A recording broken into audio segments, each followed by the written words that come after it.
Sadie's safety. Bill, do you want to get us back on track with the agenda? I threw a lifeline to Bill Simmons, our council chair and owner of South Cove Bed and Breakfast on Main Street. Bill shot me a grateful smile.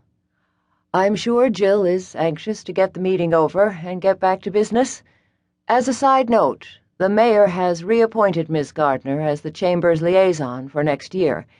Mr. Thomas, if you have questions about our procedures, she will be happy to work with you. Okay, now I officially hated Bill Simmons. Taking a deep breath, I pasted on a flight attendant smile and nodded. Of course. I'll stop by and visit with Josh this week. Josh didn't seem pleased with the idea of spending quality time with me either. Cool. I could plan on the visit being quick.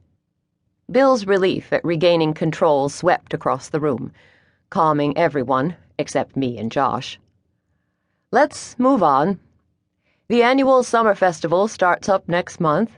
Can we get a report from the committee on how the preparations are going? Darla?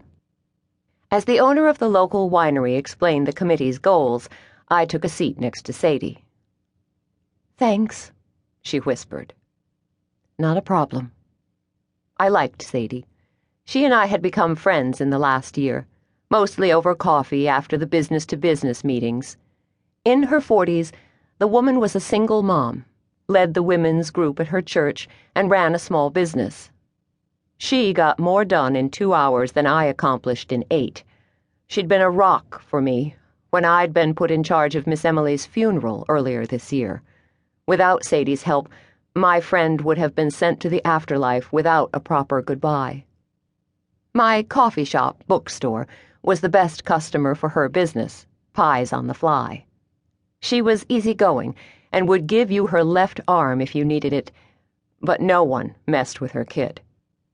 Nick Michaels chaired the school debate team, served as youth leader for his church's Boy Scout troop, and led the high school football team as an all-star quarterback. Calling him a hooligan was like saying the Pope ran around throwing rocks through windows. Trouble wasn't in the boy's DNA.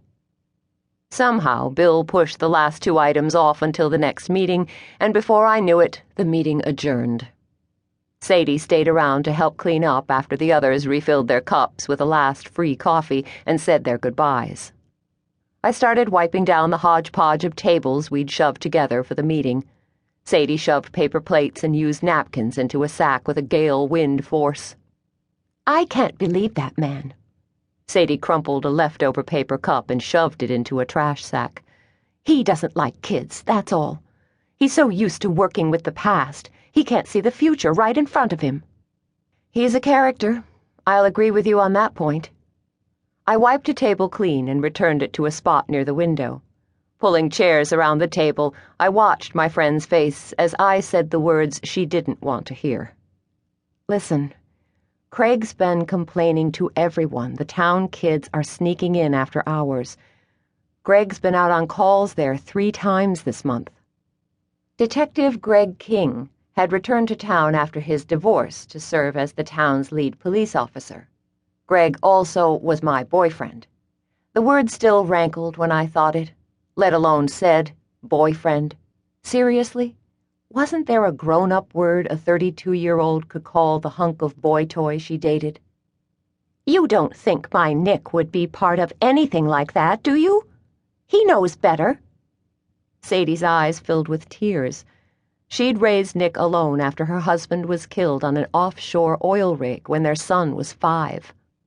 His mom's eagle eye kept the boy in line, but sometimes I wondered if he wasn't too controlled. Boys needed a wild side, and breaking in to swim in the most expensive pool in town could be Nick's way of getting his freak on, so to speak. Wouldn't be the worst thing for the boy, Aunt Jackie called from behind the counter, where she stood making a pot of coffee and eavesdropping. Maybe he's getting lucky with some girl.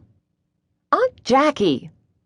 I glanced over at Sadie, whose face had turned whiter than the wash towel in her hand. I tried to console her. I'm sure it's not Nick. Now, Jill Gardner, you know as well as I do boys will be boys. My aunt huffed and left for the back of the store. After making